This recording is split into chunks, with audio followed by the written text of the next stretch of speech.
Congressman, thank you so much for spending some time with us. We were riveted. We watched it. I watched it along with my colleagues in the studio.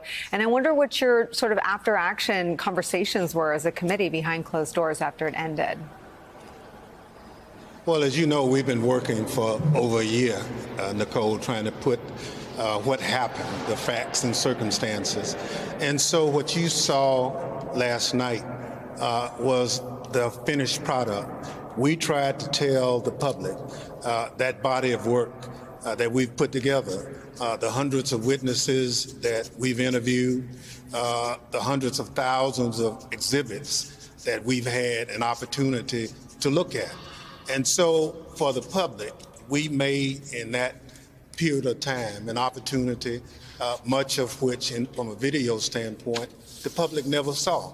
But our job is to get to the facts and circumstances around what occurred, and then ultimately come with recommendations. So the public has a right to know.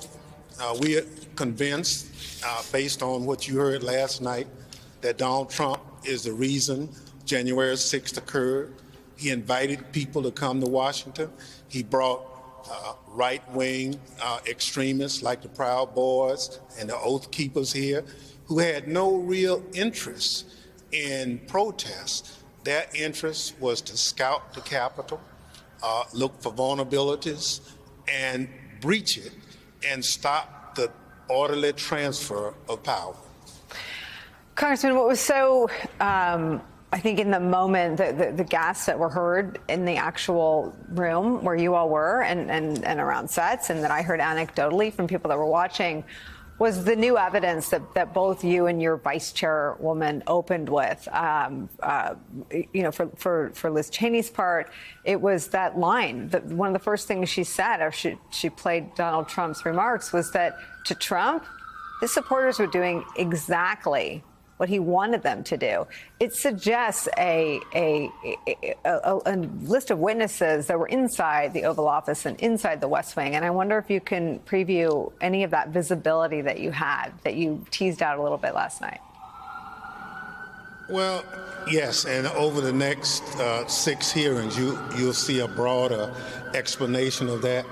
But we will be showing you, in no uncertain terms, individuals, either by video or by witness testimony, that they basically told the president, you've lost the election, there was no fraud involved, and if you continue to try to use assets of the government, i.e. the Department of Justice, to promote this lie, we'll quit. But if you quit, if you stop listening to the Ruly Giulianis and other people of the world, we will still quit, because they are talking about a political solution, and we're talking about the legal facts as it relates to the case. You can't say to the Department of Justice, you need to send this letter, and you don't have the authority or jurisdiction to do it to different states to try to change the process by which votes are counted. So we looked at a lot of things. We talked to a lot of people, as I indicated. But for the public to understand that when the people in the highest levels of government tell you that there's no fraud or there's no factual basis by which you can go out and tell the public that this election is stolen, and you still promote it, then obviously your motive is clearly political. Yeah, and the evidence establishes that so clearly. I worked on campaigns, and when you win, you'll take the news of the win from anyone. When you lose, you keep going down to, you sure? Bring in the pollster. You sure? Bring in the data guy. I mean, you went through that whole list, the campaign lawyer, the campaign data guy. Uh-huh. They all told him he lost. Talk about the importance of establishing knowledge deep inside Trump's family, his inside campaign circle, the highest levels of the executive branch of the government. You had Bill Barr saying the same thing. Why was that so important last night? Well, it's important to show that Donald Trump was really operating within a vacuum. And that vacuum was individuals who really didn't have the pulse of what was really going on. They were absolutely promoting a lie.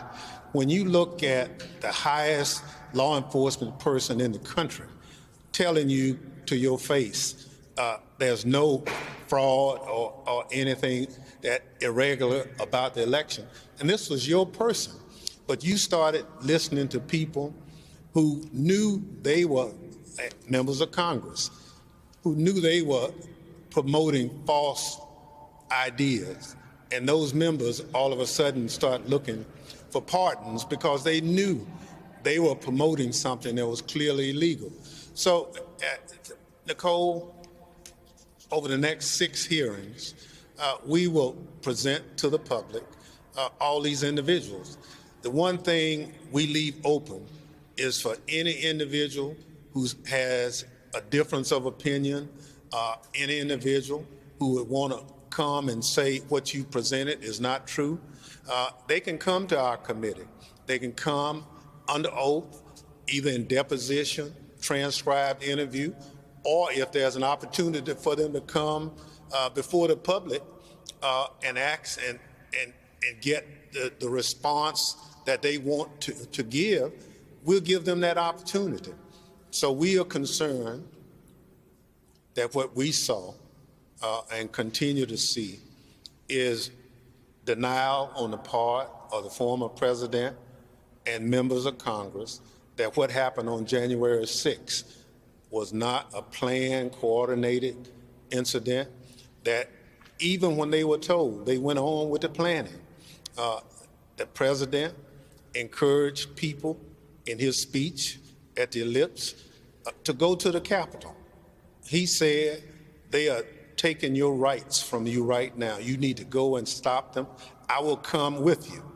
He had no intentions of coming. He had already been told by Secret Service, they can't protect him in a crowd like that. You can't go. So he knew.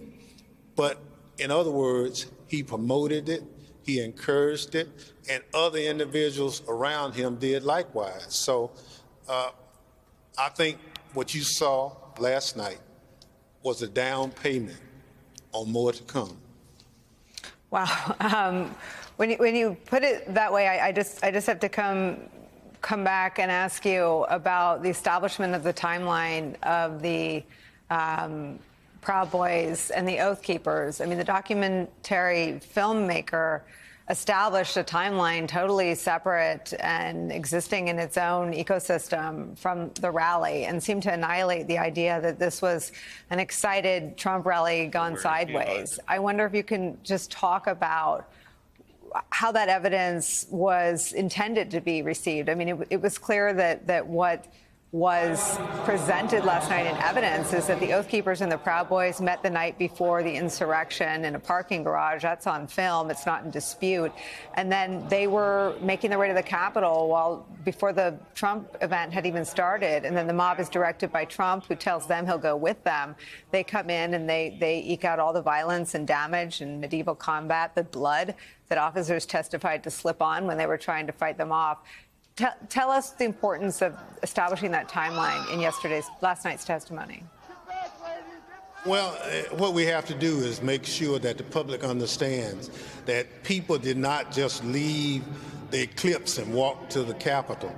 The Proud Boys and others had already assembled at the Peace Circle, surveilling the Capitol and making sure that once they wanted to breach it, they went to the most vulnerable site. They went to an area that was the least guarded.